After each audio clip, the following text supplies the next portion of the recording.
Почитувани пријатели, ве покануваме да бидете дел од утринската програма Глас на надежда. Секој ден, од понеделник до петок, во 8 часот и 30 минути со Томе Трајко. На Facebook страната на Глас на надежда. Ке имате прилика да слушате утринска порака, совети за здравието, животни приказни, рецепти за готвење, гости во студиото и многу други интересни работи. Ве очекуваме.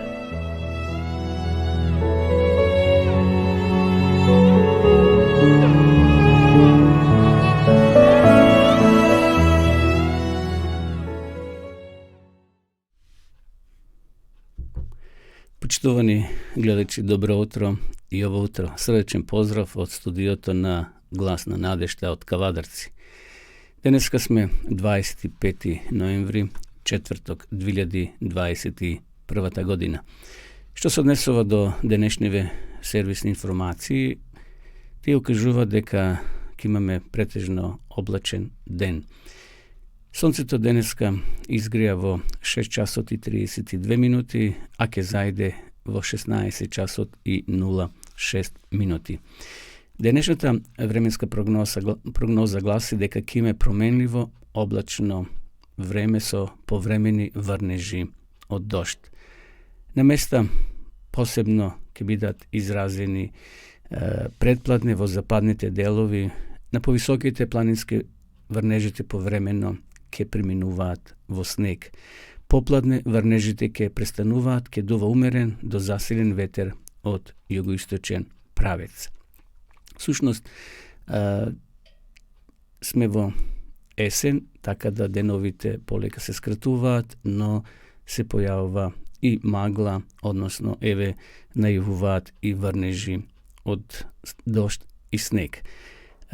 Температурата по региони ќе се движи во Тетовскиот регион од 1 до 6 степени, во Охридскиот регион од 5 до 10, Пелагонискиот регион од 4 до 10, Тиквешкиот од 7 до 12, Гевгелискиот од 6 до 12, Беровскиот тамо ќе биде најстудено, односно студено утро од 2 степени до 8, Кумановскиот од 3 до 10 и Скопскиот регион од 4 до 13 степени.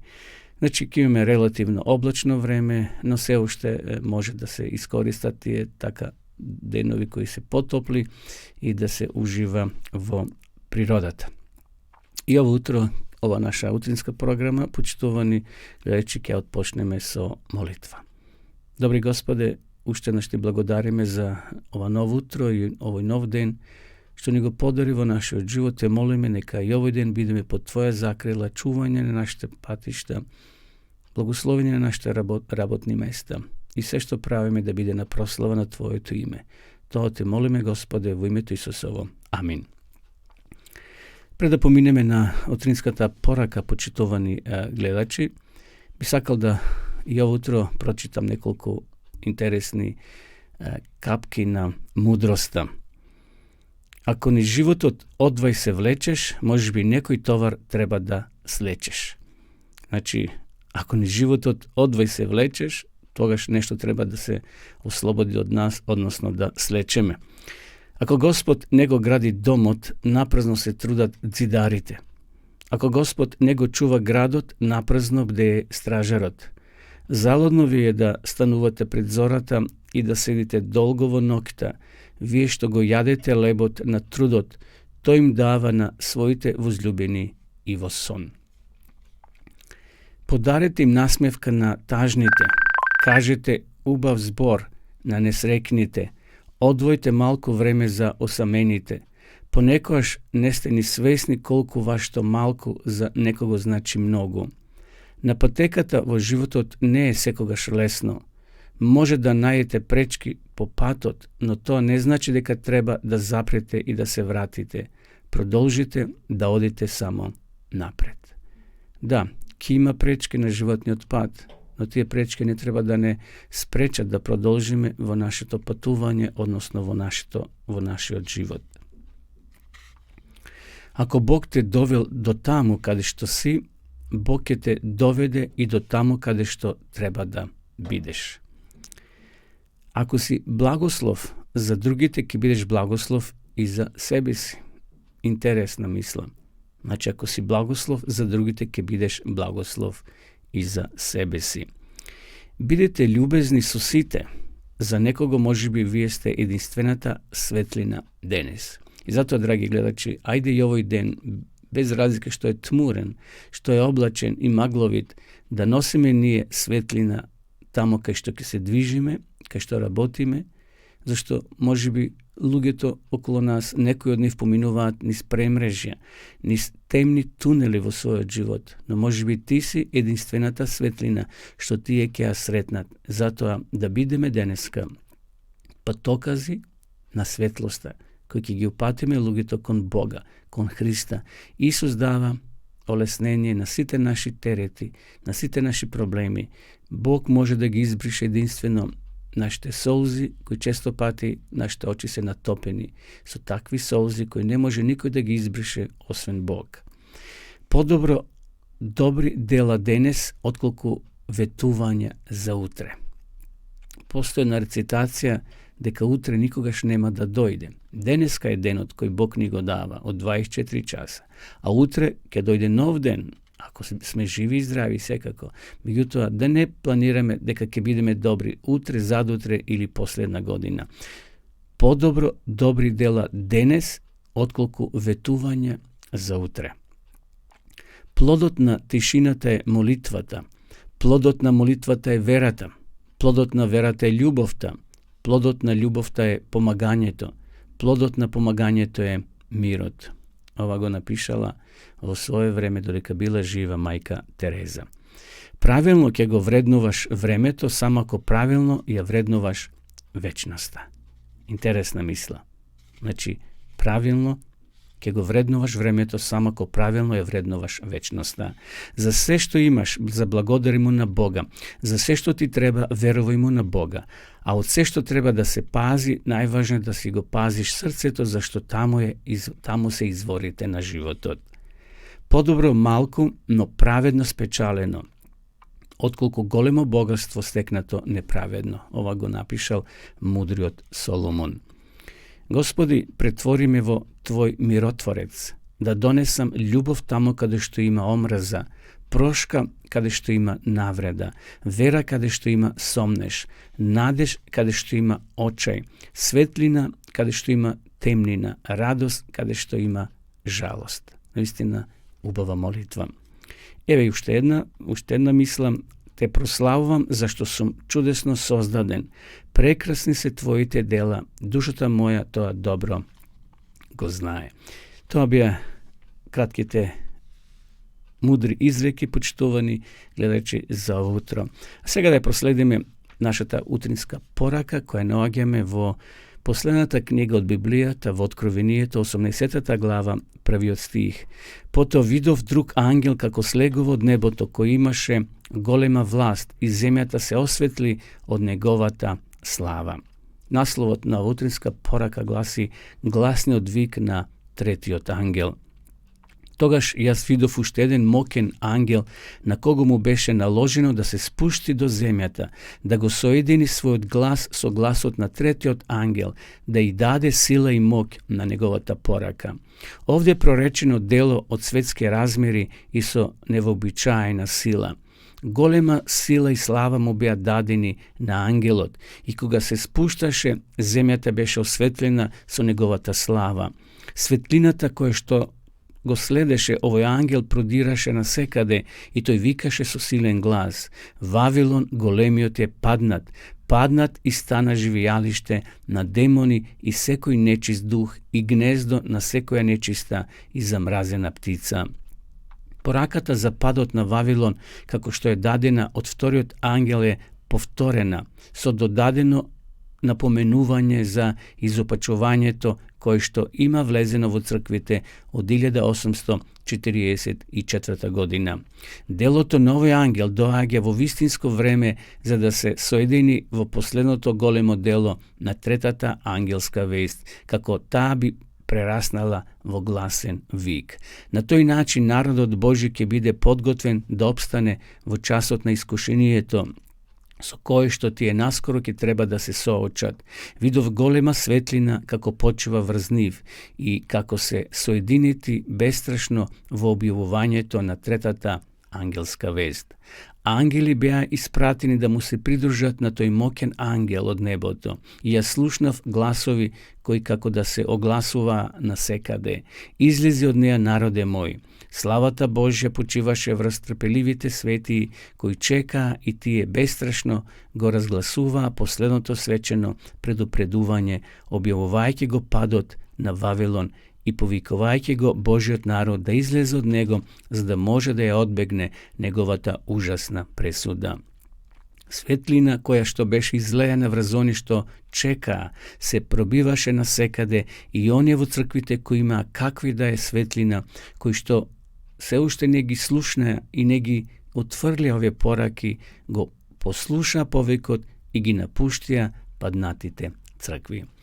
Почитувани гледачи, ова беше утринската порака во која апостол Јован не повикува да навистина ги следиме пораките што Бог ги запишал во својата реч. Овде се спомнати трите ангели, односно овој втори ангел кој слегува од небото, имаше голема власт и земјата да се осветли од неговата слава. Ангелите се Божи слуги кои ја носат радостна вест. Овде станува збор за ангели, меѓутоа во символичен смисол се однесува ова на луѓе кои треба да ја проповедат тројната ангелска вест. Од 1844 година па навамо до наше време се проповеда тројната ангелска вест, каде што се носи таа радосна вест, евангелието значи радосна вест, се повикува народот да излезе од овој духовен Вавилон, зашто зборот Вавилон значи збрка, на време да се напуштат сите овие земни работи кај што човекот се врзува, бидејќи знаеме што се случило со жената на Лот, кога излегле од Содом и Гомор,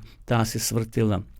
Не можел да ги остави своите земни богатства и станала солен камен. Време е да се ослободиме од сите земски работи во смисол да не се врзуваме за нив, зашто еден ден се ќе остане, се ќе изгоре, се ќе биде уништено. Наше да се денеска приготвиме за таа средба со Исуса Христа. Овде пишува ели голема сила и слава му беа дадени на ангелот и кога се спушташе земјата беше осветлена со неговата слава. Светлината која го следеше овој ангел продираше насекаде и тој викаше со силен глас: Вавилон големиот е паднат и стана живеалиште на демони и секој нечист, и секој нечист дух и гнездо на секоја нечиста и замразена птица. Пораката за падот на Вавилон, како што е дадена од вториот ангел, е повторена со додадено напоменување за изопаченоста која денеска владее во многу цркви. На жалост денеска во многу христијански цркви ја нема целосно вистината. Има делови од таа вистина и наше е да ја препознаеме правата библиска вистина, почитувани гледачи, и да се одвоиме, односно да го прифатиме Христовото целосно евангелие. Затоа овој ангел символично го представува тебе и мене, сите нас кои имаме вистината, да може да ја пренесеме на оние луѓе кои се уште не ја познаваат. Еве, драги гледачи, тоа беше утринската порака. Продолжуваме со христијанска песна.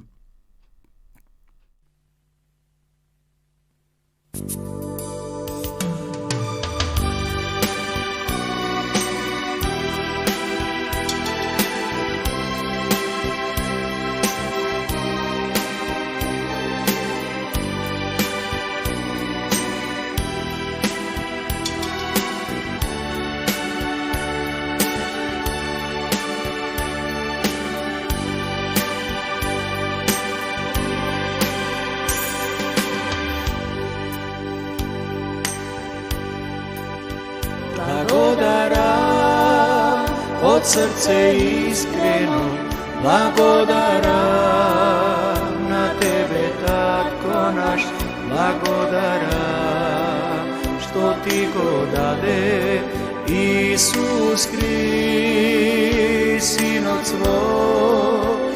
Благодарам од срце искрено, благодарам на тебе, татко наш, благодарам што ти го даде Исус Христ, Синот свой. Слабиот нека вери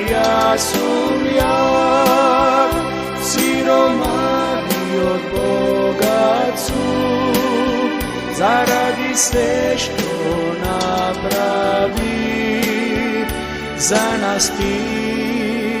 Slabi od neka veli, ja sam jak, siromani od bogacu, zaradi sve što napravi za nas ti, za nas ti.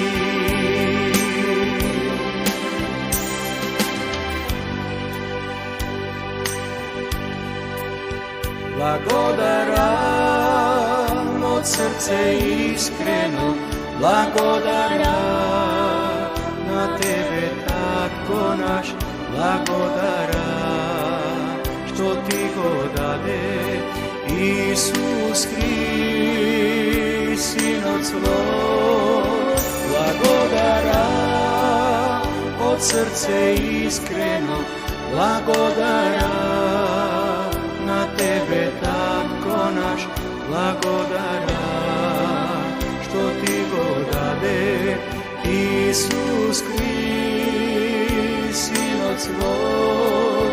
Slabi od neka veli, ja sam jak, siromani od bogacu, zaradi sve što napravi za nas ti.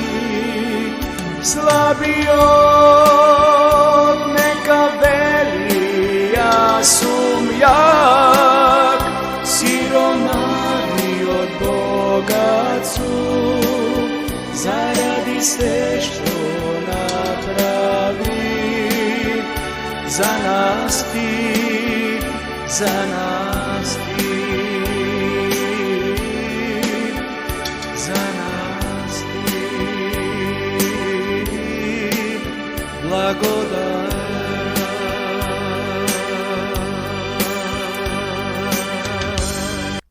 Драги гледачи, се враќаме повторно во нашата програма. Според програмата, сега треба да зборуваме за молитвата. Зошто ни е потребна молитвата? Во нашето студио и ово утро е Дехран Хајдар, теолог, кој е и проповедник во Адвентистичка црква во Шоторизари. Ке му поставиме прашања зошто ни е потребна молитвата, Дехран, во нашиот христијански живот. Благодарам за поканата и за поставеното прашање. Многу суштинско прашање поставено, а молитвата е суштината на христијанството. Без молитва човекот не може да се соедини со својот создател, со својот творец, со оној што го создал и оној што го држува во животот. Така да молитвата како еден пек, да кажам така, од длабината на нашето срце, не спојува со оној кој што ни дава живот. И таа ни е многу потребна, затоа што тука во молитвата ние добиваме душевен мир, во молитвата ние прашуваме работи кои што не ни се јасни, во молитвата бараме сила и снага за многу животни борби во кои се соочуваме. Во молитвата исто така, значи, ние посредуваме за други луѓе кои што имаат своји проблеми, а и во молитвата исто така, значи, бараме и одредени искуства да стекнеме со Бога, да ги услиши и верувам тоа ни причинува посебно задоволство. Кога е во прашање услишување на нашите молитви, како Бог ги услишува нашите молитви? Постојат ли некои правила кои треба да се исполнат? Секако. Целта е на молитвата што ја упатуваме е да биде услишена. Кога би знаеле дека не би била услишена, не би добиле мотивација да се молиме. Меѓутоа, кога го читаме Светото писмо, добиваме одговор дека за да една молитва биде услишена, потребно е одредени услови да бидат исполнети. Еве ќе спомнам неколку што се многу важни. Прв услов е едноставно да веруваме во тоа што го бараме. Тоа е еден од основните услови ако сакаме нашата молитва да биде услишена. Втор услов, ако имаме со некого нешто замерено или во недобри односи, Светото писмо вели најнапред е потребно да нашите односи бидат добри со луѓето ако доаѓаме пред Бога, затоа што е Бог татко и на таа личност и на мене, и така тој очекува нашите односи да бидат добри. Тоа е втор услов. Трета работа, ако имаме некој греф во нашиот живот, не признает или некоја слабост која што ја гаиме, а што го разорува нашиот духовен живот, тоа не е по Божја волја. Бог очекува да тоа ние го кажеме, да го признаеме, да добиеме опростување за да може нашата молитва да биде опростена. Следна многу важна работа или како услов, оно што го молиме треба да молиме во името Исусово. Зошто? Затоа што Исус направил нешто што никој досега тоа не го направил. Тој го дал својот живот за нас. И верувајќи во неговата жртва, нашите гревови ни се опростуваат, а тоа е голем услов за да молитвата ни биде услишена. И затоа велиме на крајот на молитвата: Господе, ова што сум те помолил, те молам едноставно во името Исусово. И многу важна работа на крај кога зборуваме и суштина, еден од најважните услови е да имаме жет за молитва, да не биде тоа една празна молитва, молитва што ќе ја читаме само или молитва која што ќе рецитираме, него молитва од срце, искрена, и такви молитви Бог услишува. Така. Во Библијата имаме мустра молитва. Тој е нели татко наш. Така е. Кога го читаме Новиот Завет, гледаме дека Исус постојано се молел. Многу луѓе се прашуваат кој е вистинскиот исправниот став кога треба да се молиме? Дали лежечка молитва, стоечки, на колена, или сите молитви, ако се искрени, како што рековте, Бог може да ги прими? Така. Многу практично прашање и ме прашуваат мене секако луѓето. Она што Библијата го истакнува, еден пророк во Стариот Завет, Еремија вели таму, во својата книга, сметам дека 29 глава, вели: ќе ме побарате и ќе ме најдете кога ќе ме побарате со целото ваше срце. Тука е суштинската работа. Отвореното срце е најголем услов молитвата да биде едноставно прифатена.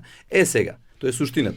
А формата, дали едноставно ќе седиме, дали ќе лежиме, дали едноставно ќе стоиме, дали ќе бидеме во некоја друга положба, тоа е во споредна улога, ако можам така да кажам. Но ако се молиме повеќе на соедно место, тогаш сите заедно да имаме еден став.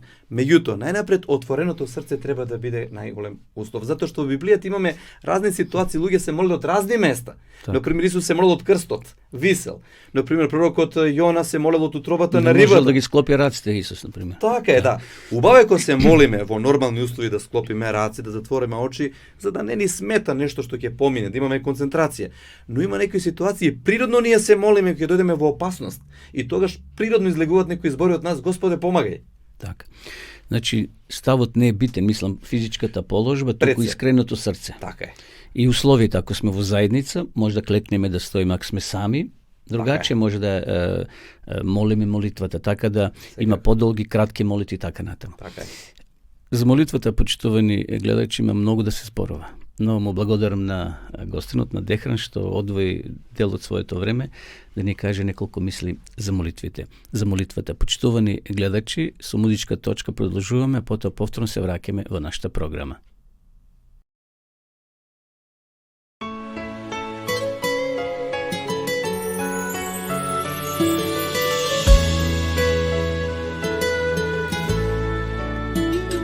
Ти ме прими у загрљај свој и поведи својом стазом мира. Чиста срца к Теби ја ќу доć, Боже мој, Боже мој. С Твојом руком на рамену свом, тешка мора ја ќу лакше пријечи. Мојој души подај благослов, Боже мој, Боже мој. Мојој души подај благослов, Боже мој, Боже мој. Моје сузе видиш само Ти, ту си со мном kad napuste me svi. Svjetlost moja, utjeha kroz noć, Ti ne ostavljaj me, Bože moj. Moje suze vidi samo Ti, tu si sa mnom kad napuste me svi. Svjetlost moja, kroz noć, Ti ne ostavljaj me, Bože moj. Da zadnji ja napravim krug i kad dođem pred kraljestvo tvoje, moja duša mir će naći svoj. Bože moj, Bože moj, Moja duša mir će naći svoj. Bože moj, Bože moj, moje suze vidiš samo ti. Tu si sa mnom kad napuste me svi. Svjetlost moja, utjeha kroz noć, ti ne ostavljaj me, Bože moj. Moje suze vidi samo ti, tu si sa mnom kad napuste me svi. Svjetlost moja, utjeha kroz noć, ti ne ostavljaj me, Bože moj, Bože moj. S tvojom rukom na ramenu svom, teška mora ja ću lakše prijeći. Mojoj duši podaj blagoslov, Bože moj, Bože moj. Mojoj duši podaj blagoslov, Bože moj, Bože moj, Bože moj.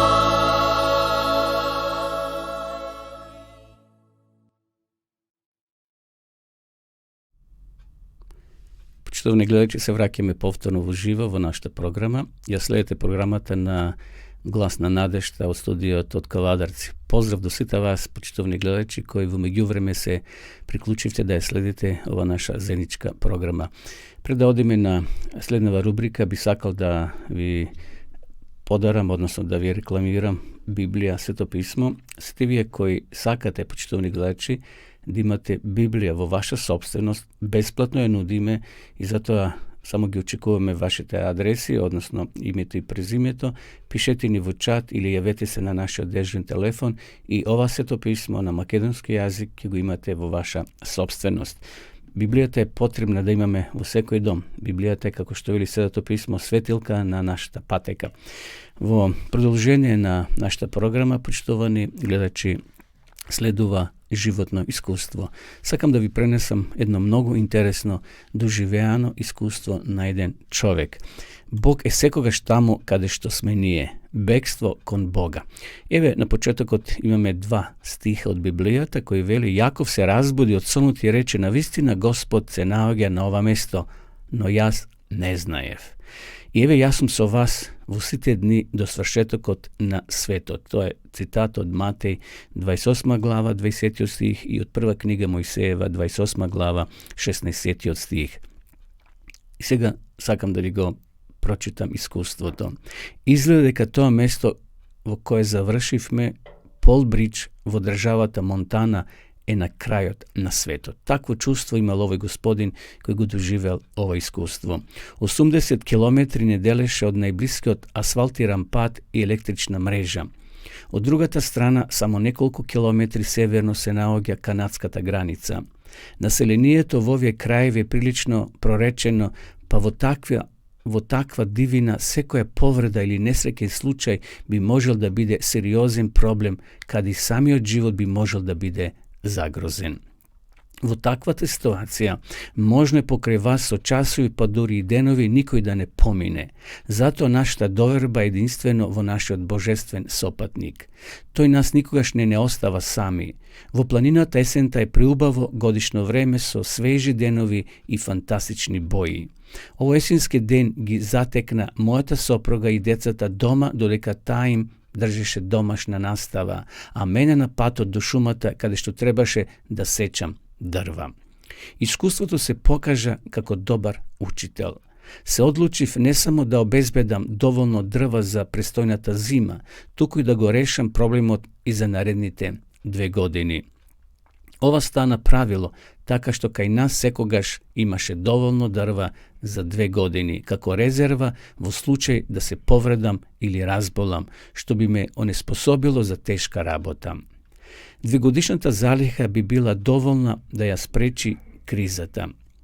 Горе низ висорамнината кај езерото Типи свртев од патот на местото каде од порано примитив едно исушено дрво. Ја паркирав колата и почнав да го сечам дрвото кое се наоѓаше на стрмнината. Беше долго околу 9 метри. Кога почна да паѓа, се закачи помеѓу други 2 дрва.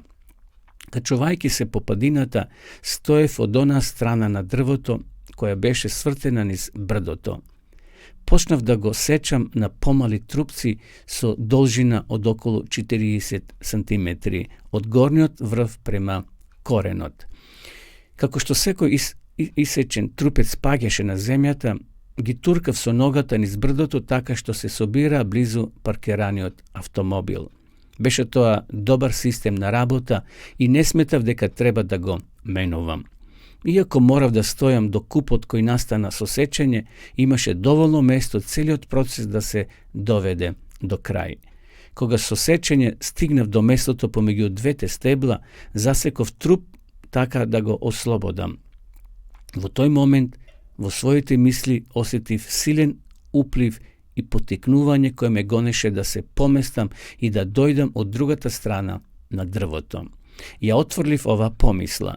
Сепак мојот начин на сечење на стеблото и сечење на трупци во помали облици до овој момент совршено функционираше.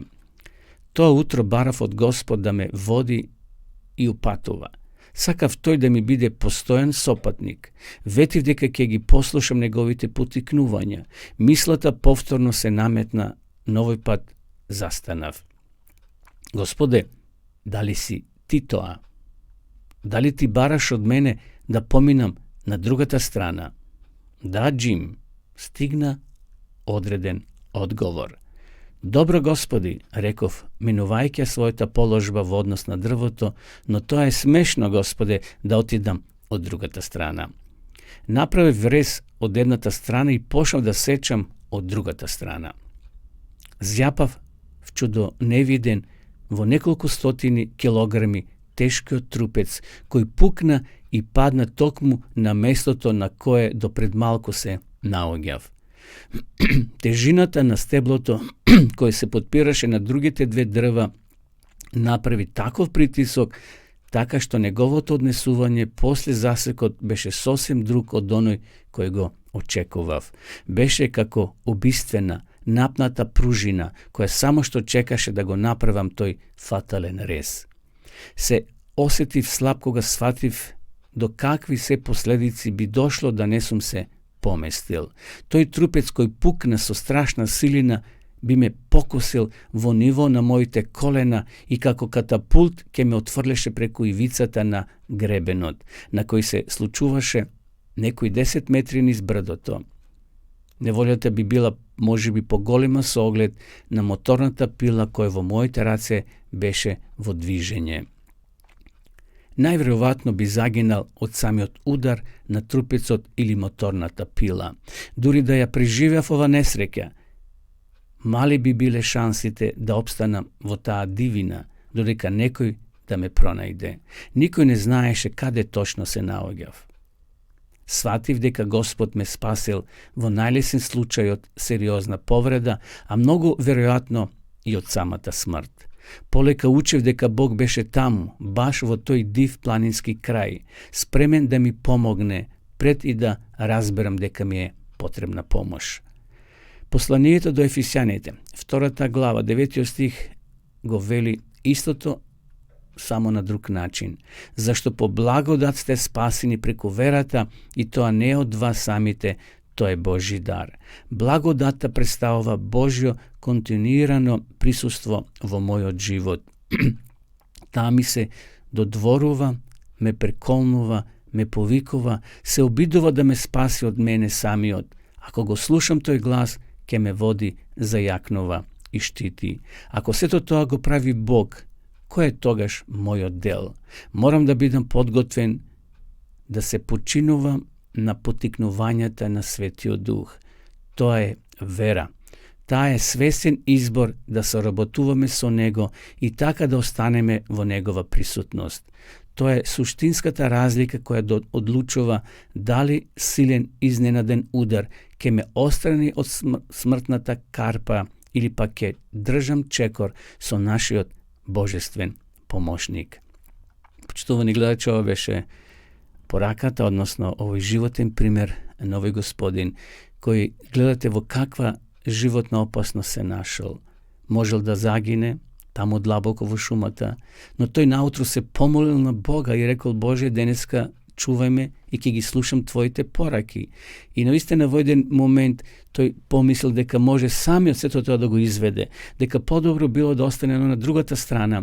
Меѓутоа во последен момент тој се префрлил на спротивната. Ако останел таму, трупецот кога паднал, можел да го покоси него и неговото тело и би сигурно завршил со својот живот. Господ ветил свое ветување: јас сум со вас до свршетокот на векот, односно на светот. Бог вели: јас сум со вас во сите дни до свршетокот на светот. Наше секој утро својот живот да го препуштиме и да го предадеме во Божји раце.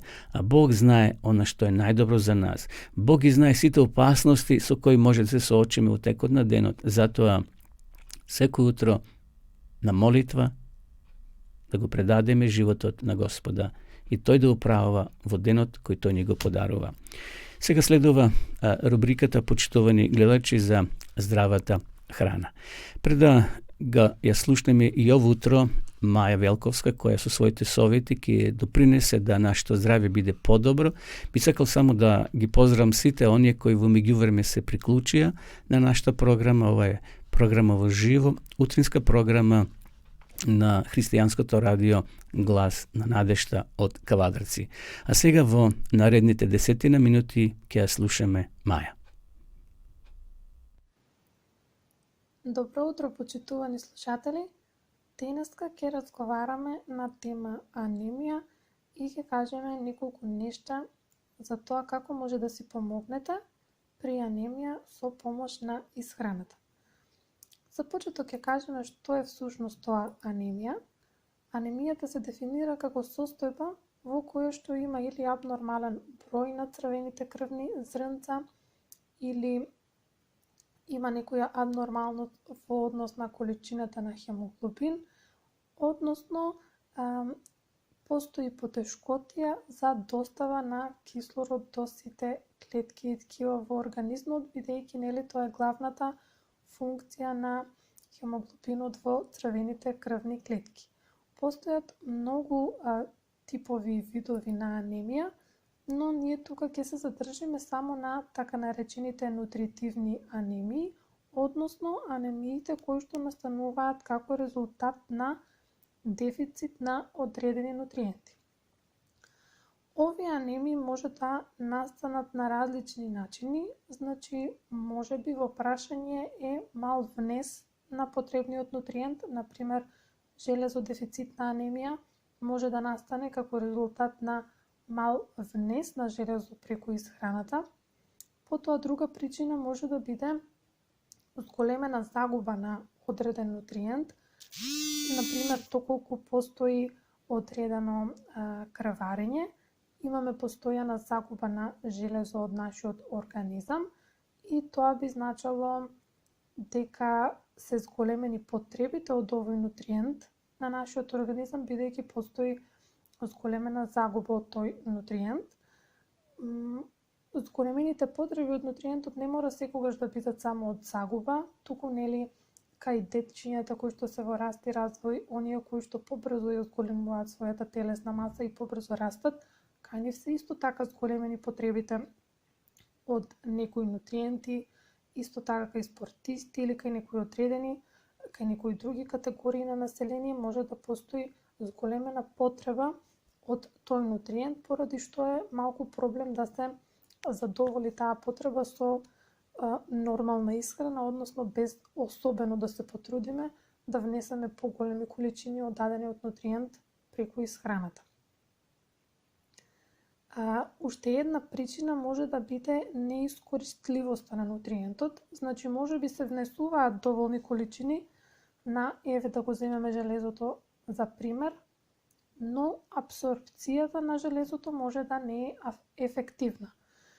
Или самиот понатамошен метаболизам на железото по апсорбцијата исто така може да е нарушен. Значи постојат повеќе механизми кои што може да доведат до појава на нутритивни анемии.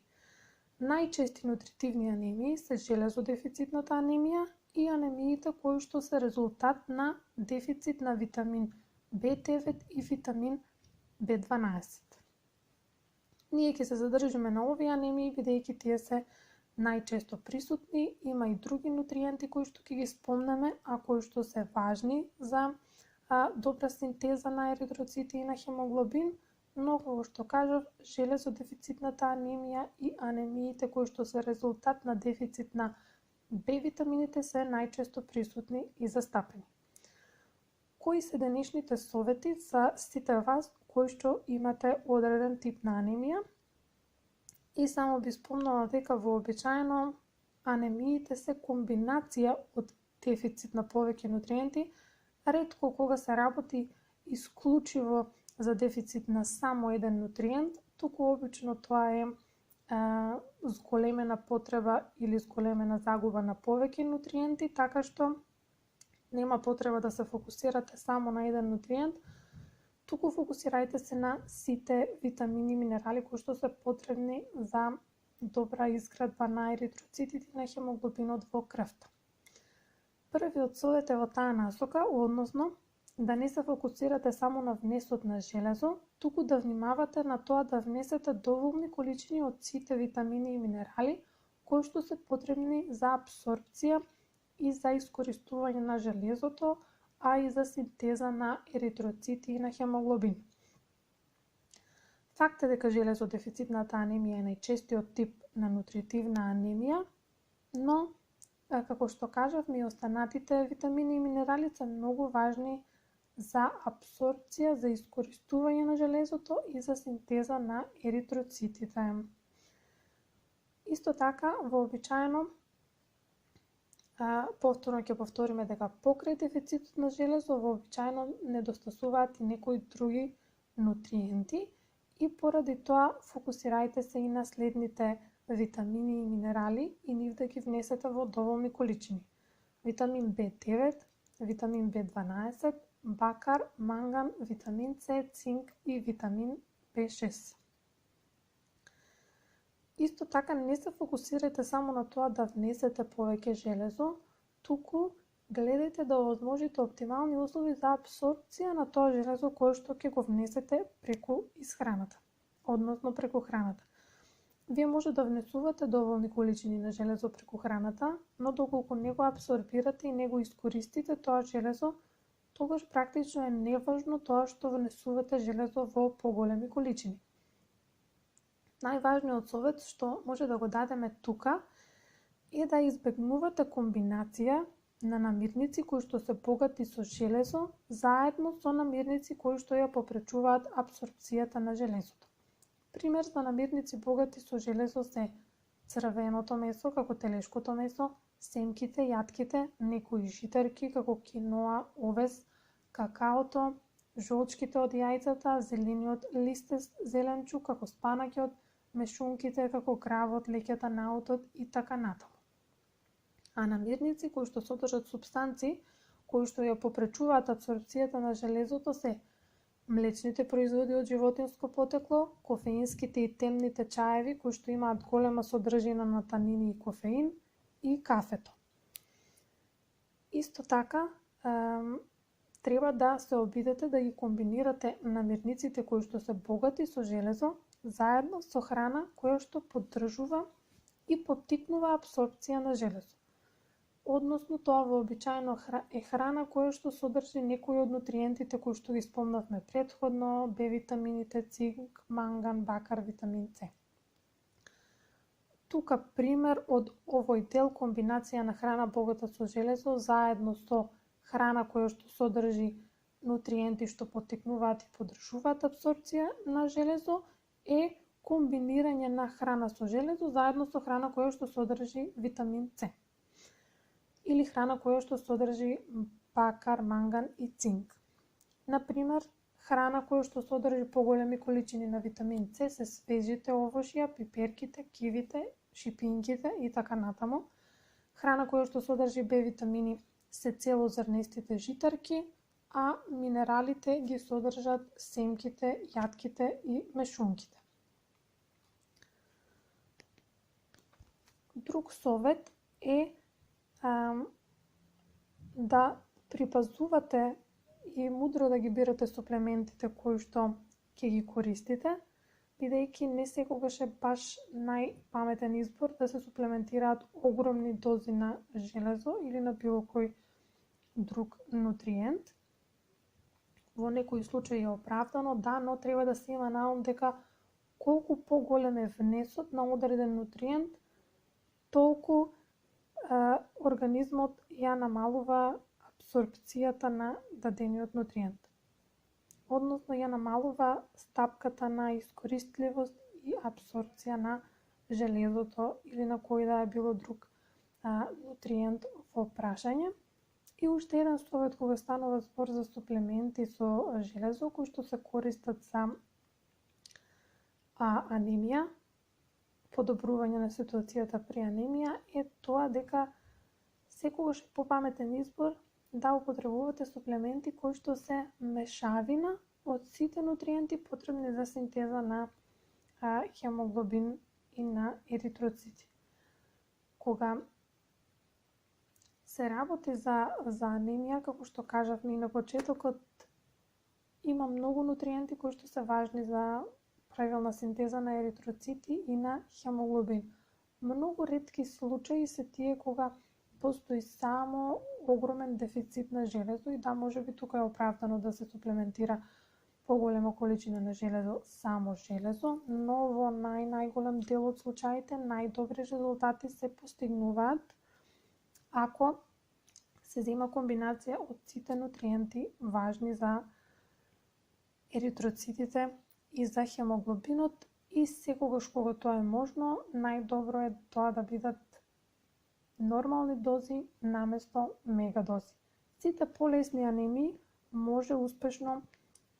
најчесто може успешно да се третираат со исхраната. За некои понагласени анемии потребно е совет од лекар и соодветна суплементација, но ако моментално вашата исхрана не е баш најоптимизирана, најдобро е да се обидете да ги примените сите овие совети што ги кажавме овде во поглед на исхраната, да консумирате храна која што има повеќе железо, да не комбинирате храна која што има железо заедно со храна која што ја попречува апсорбцијата на железото, да ги внесувате сите нутриенти кои што ви се потребни за синтеза на еритроцити и хемоглобин и да комбинирате храна богата со железо заедно со храна богата со витамин С и останати нутриенти кои што поддржуваат и поттикнуваат апсорбција на железото.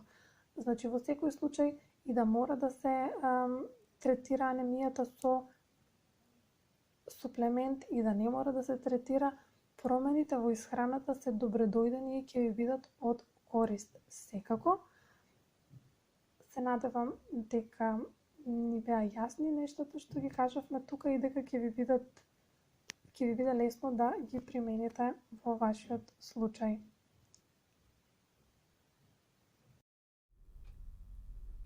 Тоа беа советите од Маја, почитувани гледачи, во врска со здравјето, односно зборуваше за анемијата. Маја ќе ни биде гостинка и во утрешната програма, затоа следете не утре во 8 часот, повторно и 30 минути со нова порака од полето на здравјето.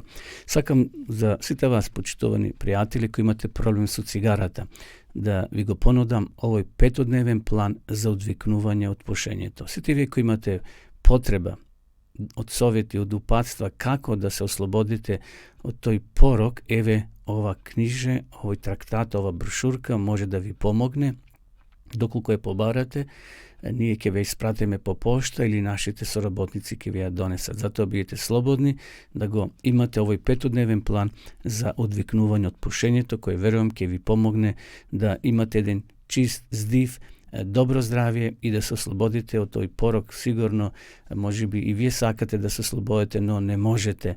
Постојано се враќате на цигарата. Овде има совети и упатства како да се ослободиме за 5 дена, ако бидеме упорни и ако имаме чврста волја.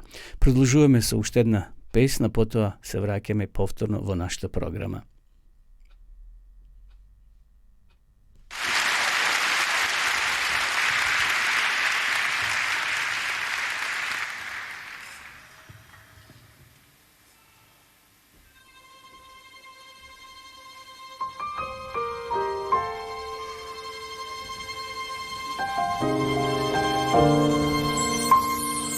Koliko puta bez tebe sam tražila sreću za sebe ja, al sjetim se tad da voliš me, uzalud nije bila tvoja bol.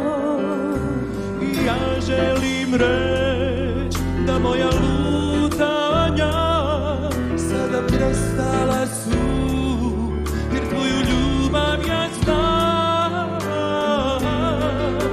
Zato Dajem ti sve, moj Bože,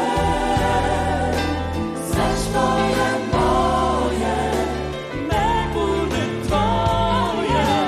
dajem ti sve, moj Bože, Cijeli moj i sam život moj.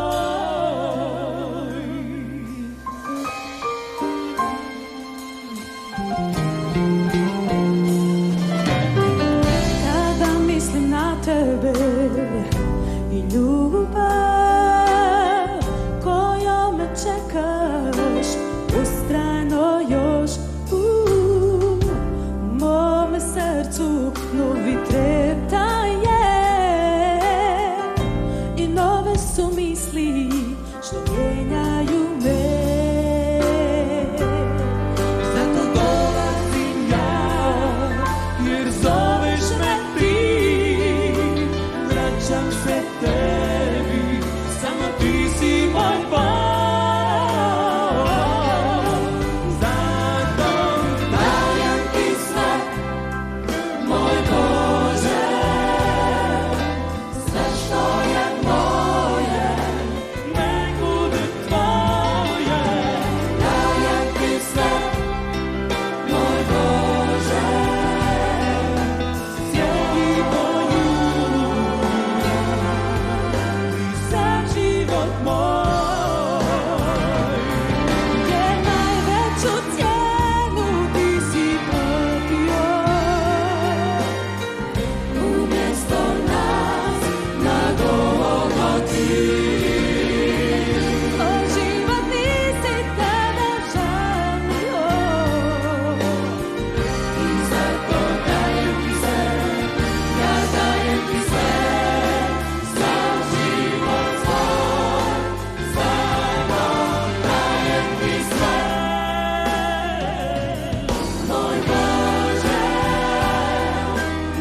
Evo nepokljeno nazad vo emisijata, počtovani gledači, vo naša utrinska programa na Glas na nadešta. Dojdovme do posledната rubrika za ovo utro. Zboruvame za iščeznati gradovi i civilizaciji. Ovo utro ke se osvrneme ili ke se podsjetime na gradot Efes. Sajmot na sveti vo stariot svet. Biblията izobilova so mnogo gradovi, so mnogo mesta koji gi spomenuvam. Oni koji ne i vjeruvat na Biblията, vele дека tije gradovi ne postojali. Međutim, денешната археологија ги потврдува сите наоди кои ги наоѓаме во Светото писмо. Еве што пронашле археолозите кога станува збор за градот Ефес. Меѓу мало азиските градови, само Ефес можел да се пофали со називите банка на Азија и сајм на суети во стариот свет. Ефес во древна Грција бил голем трговски центар и пристаниште, чии улици ги краселе мермерните плочи. Името Ефес значи пожелен. Локалитетот на стариот град на Ефес се наоѓа јужно од реката Кајстер. Денешното име на реката е Кучук Мендерес. И таа тече низ низина полна со мил, крај селото Аја Солук, што се наоѓа всушност 70 километри од денешниот град Измир и 5 километри од морето. Посетителите кои доаѓаат во Турција може да ги забележат остатоците на древниот Ефес, кој денес е распослан по површината како огромен музеј под ведро небо. И навистина овде, од каде ги користам овие податоци од ова книга, има убави колор фотографии, каде што се насликани тие пронајдоци во земја или подземја. Нешто слично како Хераклеја, почитувани гледачи. Ако сте били во Хераклеја, близу Битола, нешто слично се пронајдени остатоци и од тој некогашен стар град Ефес.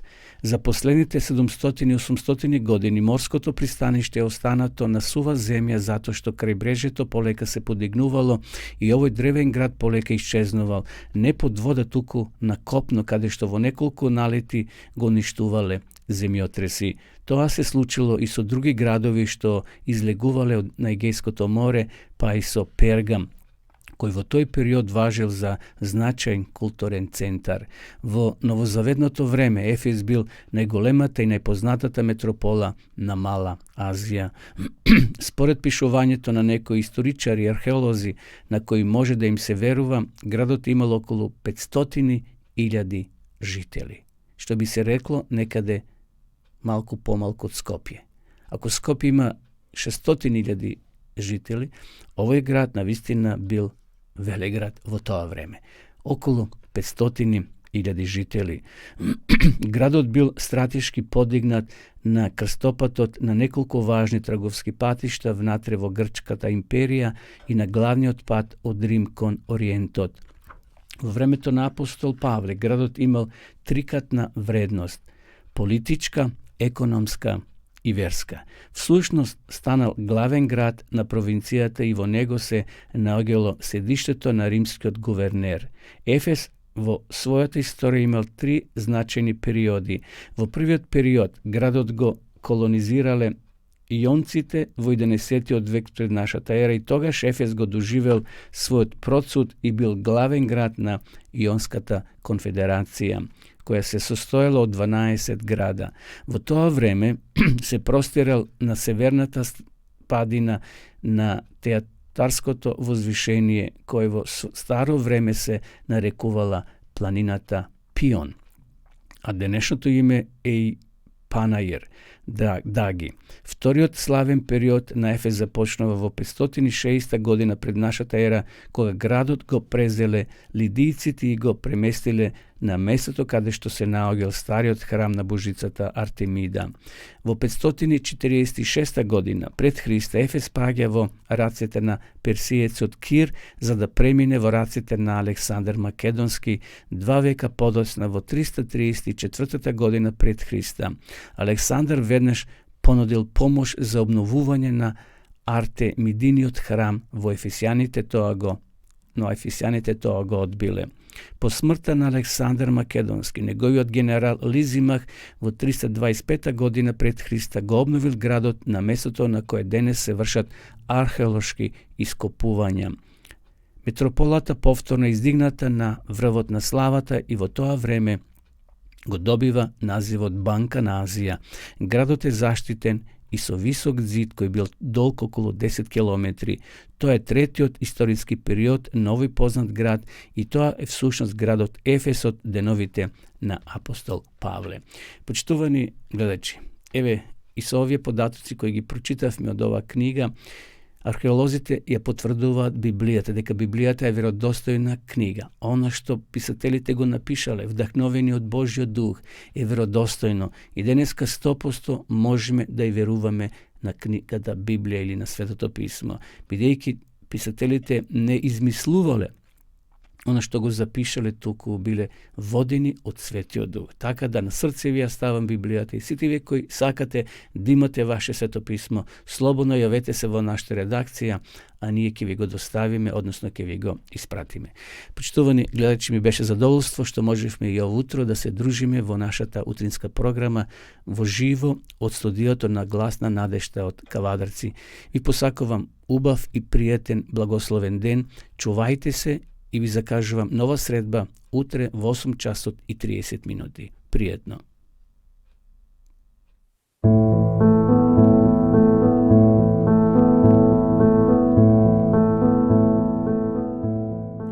Почитувани пријатели, ве покануваме да бидете дел од утринската програма Глас на надежда. Секој ден од понеделник до петок во 8 часот и 30 минути со Томе Трајков. На Facebook страната на Глас на надежда. Ке имате прилика да слушате утринска порака, совети за здравието, животни приказни, рецепти за готвење, гости во студиото и многу други интересни работи. Ве очекуваме.